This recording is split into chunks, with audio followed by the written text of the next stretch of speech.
विरासत टैक्स के बाद सैम पित्रोदा ने दिया भारत मुखालिफ बयान। कहा मशरक़ी भारत के लोग चीनी और जनूबी भारत के लोग अफ्रीकियों की तरह आते हैं नजर। कांग्रेस पार्टी पर बीजेपी लीडरों का निशाना। वजीर आजम मोदी का राहुल गांधी पर हमला। कहा शहजादे को देना पड़ेगा जवाब। कांग्रेस ने सैम पित्रोदा के बयान से खुद को किया दूर।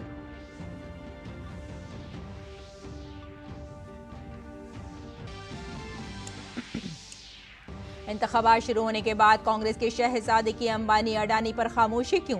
करीमनगर की रैली में वजीर आजम ने कांग्रेस से कहा वो बताए कि उसने अंबानी अडानी से कितने टेम्पो माल उठाया। वजीर आजम ने करीमनगर के श्री राज राजेश्वर मंदिर में पूजा की।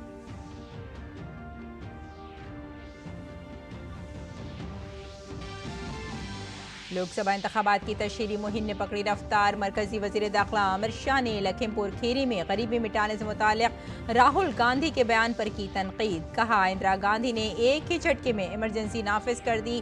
कांग्रेस लीडर प्रियंका गांधी ने रायबरेली में की इंतखाबी तशहीर, जबकि अखिलेश यादव ने शाहजहांपुर में पीडीए तबके के साथ आने की अपील। आबकारी पॉलिसी मामले में मनीष सिसोदिया की जमानत की दरख्वास्त पर दिल्ली हाई कोर्ट ने सीबीआई और ईडी को जवाब दाखिल करने के लिए 4 दिन का दिया वक्त। पीर को होगी आइंदा समाअत।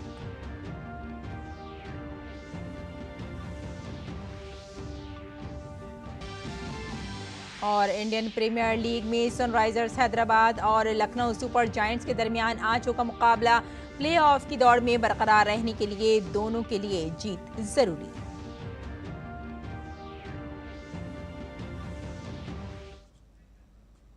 आदाब नाजरीन, खबरनामे में आपका इस्तकबाल है। मैं हूं आपके साथ रेशमा फारूकी। आइए तफसील से आप खबरों पर नजर डालते हैं। गलत बयानी की वजह से तनाज़ात में रहने वाले और अपनी ही पार्टी की मुश्किलात में इजाफा करने वाले कांग्रेस लीडर सैम पित्रोदा ने एक बार फिर इंतहाई शर्मनाक और मुतनाज़ बयान दिया है। इस बार सैम पित्रोदा ने नस्ल परस्ती पर मबनी तबसरा किया है। उन्होंने भारत के मुख्तलिफ हिस्सों में रहने वाले लोगों को रंग की बुनियाद पर तकसीम किया है। पित्रोदा ने जहां मुल्क के मशरक़ी हिस्से के लोगों का मवाजना चीन के लोगों से किया, तो वहीं मगरिब के लोगों का मवाजना अरब के लोगों से किया है। उन्होंने शुमाल और जुनूब के लोगों के रंग के बारे में भी इंतहाई शर्मनाक तबसरे किए हैं। We could hold country together as diverse as India, where people on east look like Chinese, people on west look like Arab, people on north look like, maybe white, and people in south look like Africa. Doesn't matter. We are all brothers and sisters. Sam Pitroda ने राम मंदिर से मुतालिक भी एक मुतनाज़ बयान देते हुए कहा कि राम मंदिर और रामनवमी ये भारत के तनव्वु की राह में रुकावट हैं। सैम पित्रोदा ने कहा है कि राम मंदिर, रामनवमी और वजीर आजम मोदी का हर वक्त मंदिर का जाना आइडिया ऑफ इंडिया के लिए चैलेंज है। That idea of India, which is rooted in democracy, freedom, liberty, fraternity, is being challenged by Ram Temple and Ram Navami and Prime Minister going to temple all the time. Congress के overseas सरबराह Sam Pitroda के बयान पर वजीर आजम ने वारंगल में एक जलसायाम में जवाबी हमला किया। उन्होंने कहा कि कांग्रेस सदारती इंतखाबात के दौरान क्यों द्रौपदी मुर्मू की मुखालफत कर रही थी, इसकी असल वजह आज सामने आ गई है। मैं बहुत सोच रहा था कि द्रौपदी जी, जिनकी बहुत अच्छी प्रतिष्ठा है, आदिवासी समाज की एक प्रतिष्ठित बेटी है, उसको हम राष्ट्रपति बना रहे हैं, तो कांग्रेस उनको हराने के लिए इतनी मेहनत क्यों कर रही है? कांग्रेस आदिवासियों को नाराज क्यों कर रही है? मैं सोचता रहता था, लेकिन मुझे समझ नहीं आता था। मुझे लगता है ठीक है, ये शाहजादे का दिमाग ऐसा है तो शायद वो द्रौपदी जी का विरोध कर रहा है, उनको चुनाव में हराने के लिए निकल पड़ा है। लेकिन आज मुझे पता चला कि अमेरिका में ये शहजादे के एक अंकल रहते हैं। ये शहजादे के अंकल वो उनको फिलोसोफर एंड गाइड है। और जैसे क्रिकेट में आजकल थर्ड एम्पायर होता है ना, कोई कंफ्यूजन हो तो थर्ड एम्पायर को पूछते हैं, और वैसे ही ये शहजादे ये थर्ड प्लेयर को कंफ्यूजन होते हैं तो सलाह लेते हैं। ये शहजादे के फिलोसोफर एंड गाइड अंकल ने बड़ा रहस्य खोला है। उसने कहा है कि जिनका चमड़ी का रंग काला होता है ये सब अफ्रीका के हैं। मतलब आप सबको, मेरे देश के अनेक लोगों को चमड़ी के रंग के आधार पर उन्होंने इतनी बड़ी गाली दे दी। तब जाकर के मुझे समझ आया कि चमड़ी का रंग देख करके उन्होंने मान लिया कि द्रौपदी मुर्मू भी अफ्रीकन है, और इसलिए उनकी चमड़ी का रंग काला है तो उनको हराना चाहिए। ये सोच आज पहली बार मुझे तो पता चला कि ये दिमाग कहां काम कर रहा है इनका, ये देश को कहां ले जाएंगे। अरे चमड़ी का रंग कोई भी हो, हम तो श्री कृष्ण की पूजा करने वाले लोग हैं, जिसकी चमड़ी का रंग यहां हम सब जैसा रंग था। वजीर आजम ने तेलंगाना की कांग्रेस हुकूमत पर जबरी वसूली का भी इल्जाम लगाया। उन्होंने कहा कि RRR रियासती अवाम की मफादात को नजरअंदाज कर रही है। कांग्रेस हो या इंडी अलायंस, ये जहां सत्ता में आए वो राज्य उनका ATM बन गया। अभी झारखंड से नोटों के पहाड़ निकले हैं, आपने देखा है ना।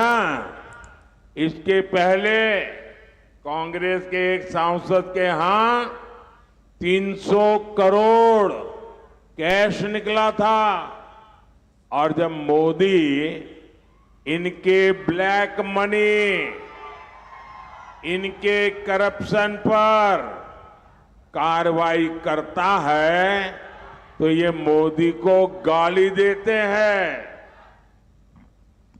सैम पित्रोदा की नस्ल परस्ताना तबसरे पर मरकजी वजीर अनुराग सिंह ठाकुर ने कहा कि जात पात पर मबनी इससे बड़ा बयान और क्या होगा कि मुल्क की इमलाक छीनने वाली पार्टी अब मुल्क को जात पात और इलाके के नाम पर तकसीम कर रही है, लेकिन मुल्क की अवाम अब इसे कबूल नहीं करेंगे।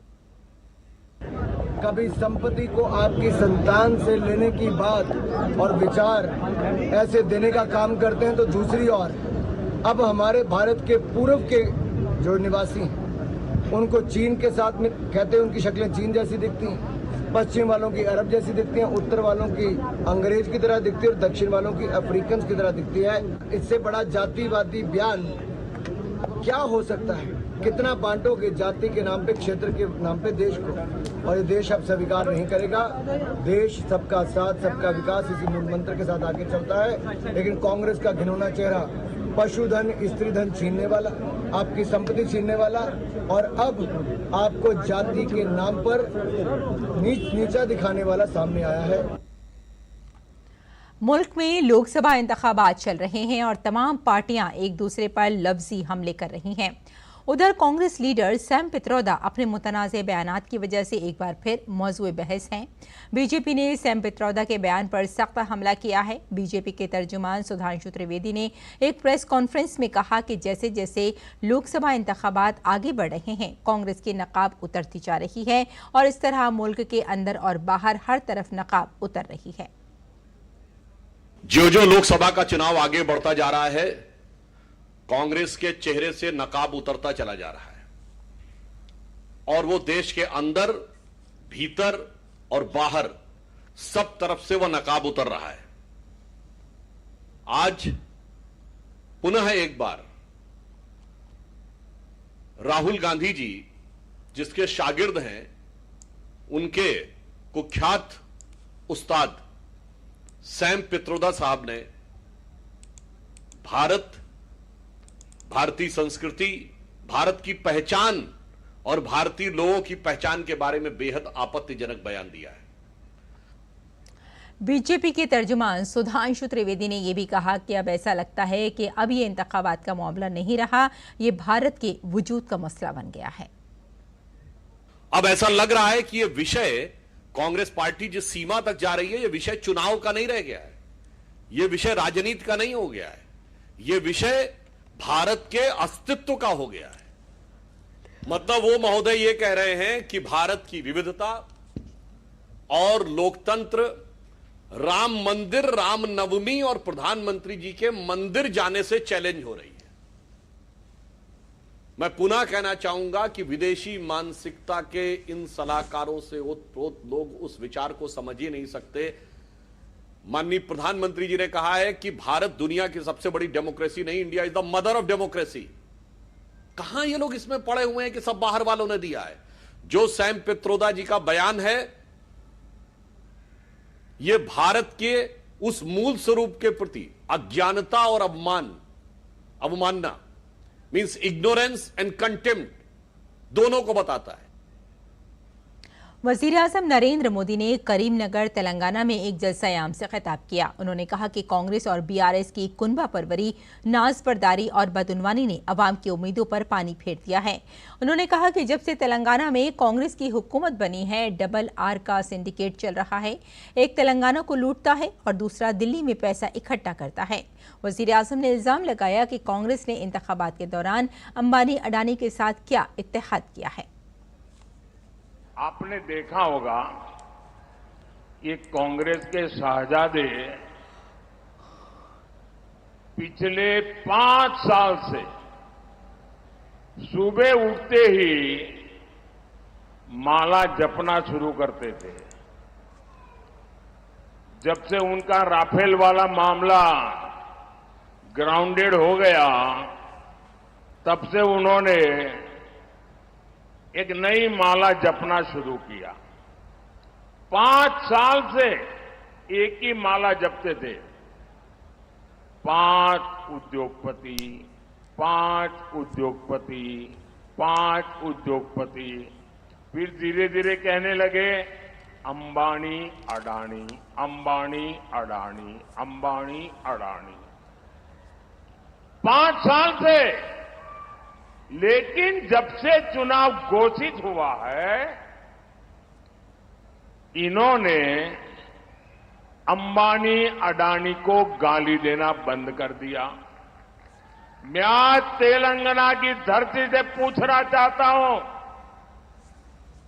जरा ये शहजादे घोषित करें कि इस चुनाव में ये अंबानी अडानी से कितना माल उठाया है, काले धन के कितने बोरे भर करके रुपये मारे हैं, क्या टेम्पो भर करके नोटे कांग्रेस के लिए पहुंची है, क्या सौदा हुआ है। आपने रातों रात अंबानी अडानी इनको गाली देना बंद कर दिया। जरूर दाल में कुछ काला है। 5 साल तक अंबानी अडानी को गाली दी और रातों रात गालियां बंद हो गई। मतलब कोई न कोई चोरी का माल टेम्पो भर भर करके आपने पाया है। जवाब देना पड़ेगा देश को। वजीर-ए-आज़म नरेंद्र मोदी तेलंगाना के दौरे पर हैं। वजीर-ए-आज़म नरेंद्र मोदी ने करीमनगर के एक मंदिर में पूजा की। अपने तेलंगाना दौरे के दौरान वजीर-ए-आज़म ने पूजा करने के बाद श्री राजराजेश्वर मंदिर का दौरा किया। मंदिर के पुजारियों ने पूरी रसूमात और मंत्रों के जाप के साथ मंदिर में पूजा की।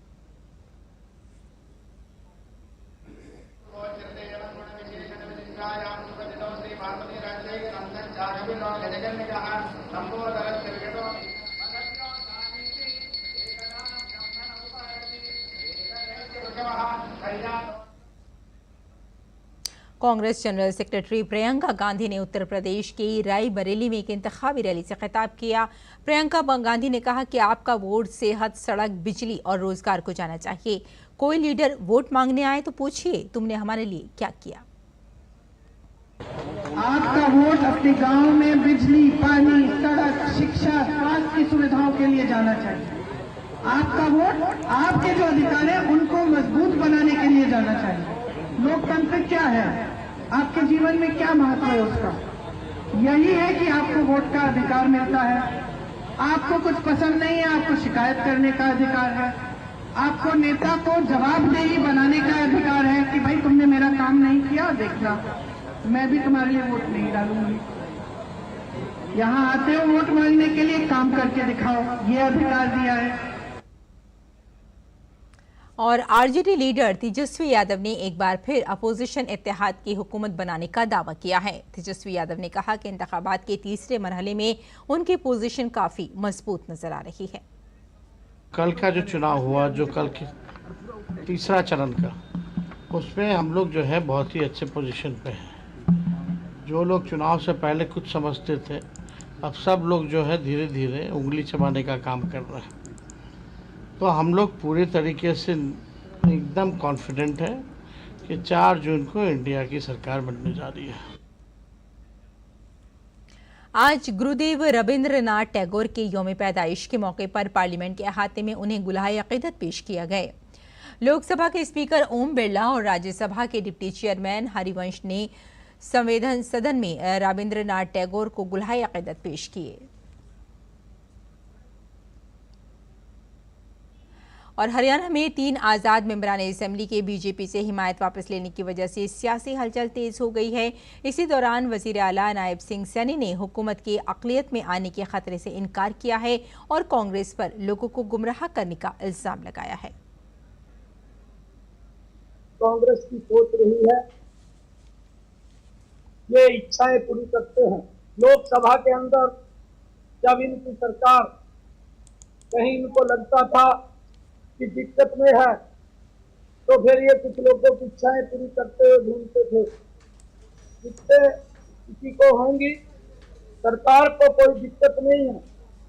सरकार पूरी मजबूती से काम कर रही है और इनकी इच्छा प्रदेश के लोग पूरी करने वाले नहीं है। ये भ्रम की स्थिति पैदा करते हैं कि सरकार अल्पमत में है, सरकार को कोई दिक्कत नहीं है। और हरियाणा के साबिक वजीर आला और बीजेपी के सीनियर लीडर मनोहर लाल खट्टर ने 3 आज़ाद अरकान असेंबली की हिमायत वापस लेने पर अपने रद्द-ए-अमल का इजहार करते हुए कहा कि इससे हरियाणा में बीजेपी की हुकूमत पर कोई फर्क नहीं पड़ेगा। अगर वो अदम एतमाद की तहरीक लाते भी हैं तो वो नाकाम हो जाएगी। उन्होंने असेंबली में मुनासिब हिमायत का दावा किया। बात ये वो निर्दलीय है तो निर्दलीय है, उसका तो हम क्या कर सकते हैं। इसलिए समर्थन में आज बहुत लोग साथ खड़े हैं और ये जो अपनों को संभाल के रखें, जिस दिन खुल गया हिसाब किताब तब इनको ध्यान में आएगा कि बहुत लोग हमारे संपर्क में भी हैं। चाहे मेन मुख्य विपक्षी दल है 30 मेंबर का, अब 30 मेंबर से वो क्या करना चाहते हैं, जो करना सो कर लें। 30 मेंबर के लोग अविश्वास प्रस्ताव भी लाएंगे तो वहीं गिरेंगे और उनके भी कितने हमारे साथ खड़े होंगे, कितने बाकी दलों के हमारे साथ खड़े होंगे, ये उनको नहीं पता, हमें पता है। आगे बढ़ते हैं। केरल में वेस्ट नाइल बुखार के ताल्लुक से अलर्ट जारी किया गया है, जिसकी वजह से केरल से एयर इंडिया की ज़्यादा से ज़्यादा हवाई खदमात मुतासिर हो रही हैं।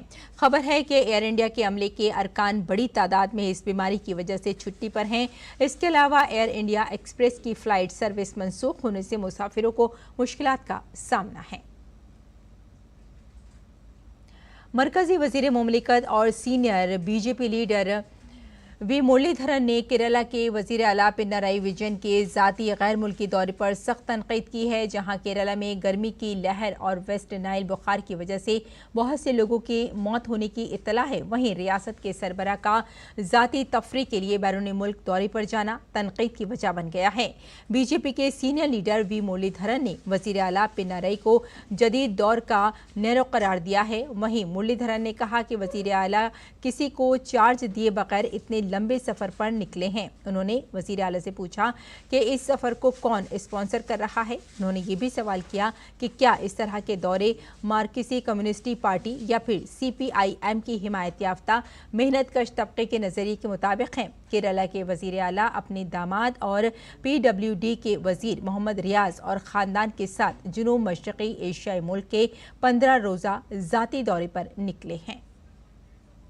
For the first time in the history of Kerala, there are incidents reported where people die due to the heat waves. At such a point of time, if the Chief Minister goes abroad to Singapore and Indonesia to enjoy beach tourism, he should answer or clarify some of the questions. 19 days he is going abroad without handing over charge of the Chief Minister or the Public Works Minister to anyone. Second, they don't have what is the source of income for the Chief Minister and the Minister? Who is the sponsor for the Chief Minister and these ministers and his family's tour abroad? Kerala people would like to know. और excise policy मामले में दिल्ली के साबिक नायब वजीर आला और आम आदमी पार्टी के लीडर मनीष सिसोदिया की जमानत की अर्जी पर आज हाई कोर्ट में समाअत के दौरान CBI और ED दोनों ने अपना जवाब दाखिल करने के लिए अदालत से वक्त मांगा है। अदालत ने दोनों एजेंसियों को 4 दिन का वक्त देते हुए आइंदा पीर यानी 13 मई तक जवाब दाखिल करने को कहा है। आज थैलेसीमिया का आलमी दिन है। थैलेसीमिया एक जीनियाती खून की खराबी है। अगर कोई शख्स थैलेसीमिया मेजर का शिकार है तो उसे जिंदगी भर हर 3/4 हफ्ते के बाद खून की ज़रूरत होती है। मरकजी वजारत सेहत ने तमाम हामला खवातीन के लिए थैलेसीमिया टेस्ट को लाजमी करार देने पर गौर किया है। थैलेसीमिया पर एक वीडियो जारी करते हुए मरकजी सेहत के सेक्रेटरी अपूर्वा चंद्रा ने कहा कि हर साल 10,000 बच्चे थैलेसीमिया के साथ पैदा होते हैं। ऐसे में ज़रूरी है कि लोगों को थैलेसीमिया से बचाव के बारे में बेदार किया जाए। ये वीडियो सबको देखना चाहिए, इसमें बहुत सारी इन्फॉर्मेशन है, पर फिर भी महत्वपूर्ण ये है कि आज हमारे पास 1 लाख से अधिक थैलेसीमिक्स हैं। उनका जो क्योर बहुत मुश्किल है, जो कि केवल बोन मैरो ट्रांसप्लांट से होता है और वो खर्चिक है। कोल इंडिया की तरफ से 10 लाख रुपए की उसमें सहायता मिलती है, पर फिर भी उसको कराना मुश्किल है। और बाकी केयर के लिए उसके अंदर हर समय जो है 3 बार ट्रांसफ्यूज़न करना पड़ता है हर महीने, जो कि वो भी बहुत मुश्किल है। तो इसलिए प्रिवेंशन इसमें बहुत महत्वपूर्ण है। और अगर हम इसे RCH की तरफ से हम जो हमारी प्रेग्नेंट मदर्स हैं उनका टेस्ट करा सकें और आगे प्रिवेंट कर सकें, जो हर वर्ष नए 10,000 बच्चे जिनका जन्म हो रहा है थैलेसीमिक की तरह, अगर उसको हम कम कर सकें तो यही हमारा इसमें योगदान हो सकता है और हमें मिनिस्ट्री ऑफ हेल्थ पे इस पे काम करना चाहिए। बैसाख महीने की अमावस्या तारीख पर आज प्रयागराज में लाखों अकीदतमंदों ने मुक़द्दस गंगा नदी में स्नान किया। हिंदू अकीदे में बैसाख महीने की अमावस्या को स्नान और दान करने की खास अहमियत है। अकीदतमंद सुबह 5 बजे से गंगा नदी में डुबकी लगाने के लिए घाटों पर पहुंच रहे हैं। और खेल की खबरों में इंडियन प्रीमियर लीग में सनराइजर्स हैदराबाद और लखनऊ सुपर जायंट्स का आज मुकाबला होगा। दोनों टीमें हैदराबाद में आमने सामने होंगी। मौजूदा टूर्नामेंट की बात करें तो दोनों टीमों के अब तक 6 मैच जीतकर 12 पॉइंट्स हैं। ताहम अगर हम पॉइंट टेबल्स की बात करें तो सनराइजर्स हैदराबाद बेहतरीन रन रेट की वजह से 4थे नंबर पर है, वहीं लखनऊ की टीम 6ठे नंबर पर है। तो नाज़रीन, खबरनामे में फिलहाल इतना ही। इजाज़त दें, आदाब।